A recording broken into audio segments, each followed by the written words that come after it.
Ciao a tutti, io sono Mirko e oggi vediamo questa videocamera per droni FPV. Si tratta della Foxeer Predator 4 Nano, se volete acquistarla trovate il link in descrizione insieme ad un elenco di codici sconto. Vediamo subito cosa troviamo dentro la scatola. Abbiamo la videocamera, un adattatore di plastica, un set di cavi, il joystick per l'USD, la vitreria per fissarla al frame ed il manuale di istruzioni. Questa Predator, come suggerisce il nome, ha il formato nano, che è ancora più piccolo del formato micro. Le dimensioni infatti sono di 14 x 14 mm. La profondità è di 20,8 mm. Il formato nano è particolarmente indicato per i toothpick e i tiny whoop, ma se volete usare questa videocamera con altre tipologie di droni potete tranquillamente farlo. Nel caso ce ne fosse bisogno, con l'adattatore che vi viene fornito in dotazione è possibile usare questa videocamera su frame di tipo micro.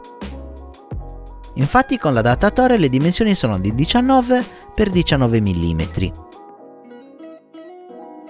Il peso senza adattatore è di 4,9 grammi. Vediamo ora le specifiche di questa videocamera. Il sensore è un CMOS e la risoluzione è da 1000 TVL. Possiamo scegliere se usare il rapporto 4/3 o 16 noni, così come possiamo scegliere se usarla col sistema PAL o NTSC.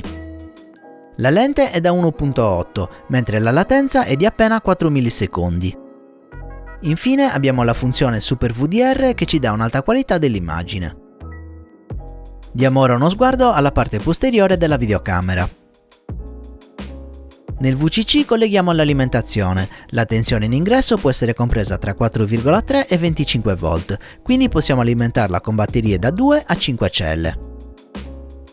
Infatti vi ricordo che una 6S completamente carica ha una tensione di 25,2 V e anche se di poco io eviterei di alimentare questa videocamera oltre le specifiche riportate dal produttore. In ogni caso, se non avete un condensatore nella build, vi sconsiglio di alimentare la videocamera direttamente dalla LiPo, perché i picchi di tensione potrebbero danneggiarla.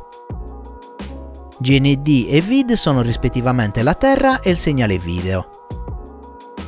OSD serve per collegare il joystick in modo tale da modificare le impostazioni della videocamera, mentre VSEN è il lettore di tensione integrato, grazie al quale possiamo vedere la carica della batteria direttamente a schermo.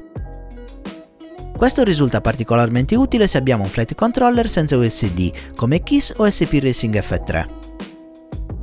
Oltre alla tensione della batteria possiamo visualizzare a schermo il timer di volo e la nostra firma. A differenza di altri modelli Foxeer possiamo editare la firma scrivendo il nostro nome. Nel caso non servissero, tensione, timer di volo e firma possono essere disattivati direttamente dal menu della Predator. Per quanto riguarda i menu ne abbiamo due, il primo è per il setup dell'USD e vi si accede tenendo premuto su, il secondo è il menu principale e vi si accede premendo il tasto centrale. Colleghiamo il joystick dell'USD e vediamo che settaggi ci mette a disposizione questa Predator Nano.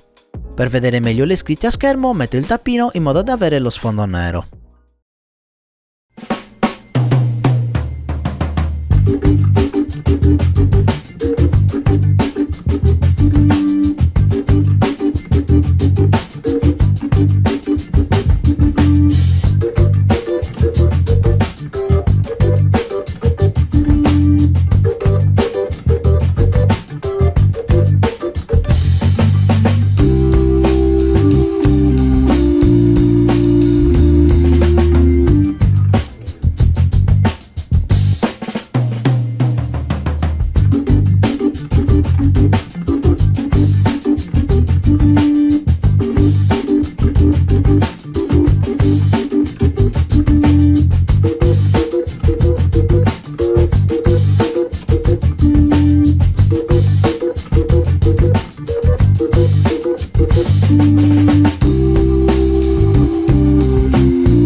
Ora non rimane che montarla nell'eSheen Trashcan e procedere per un test di volo.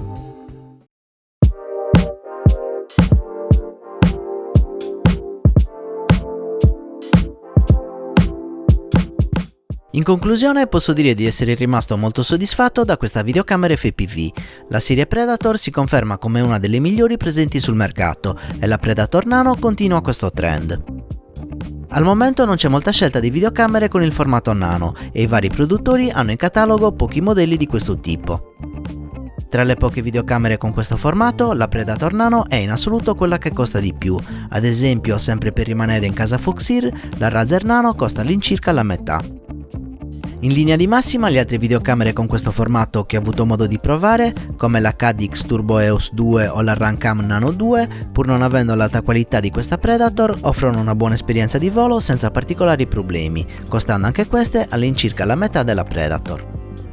In definitiva potete valutare di prenderla se siete fan della serie Predator o volete il top, altrimenti si vola in maniera più che dignitosa anche con videocamere che costano decisamente meno.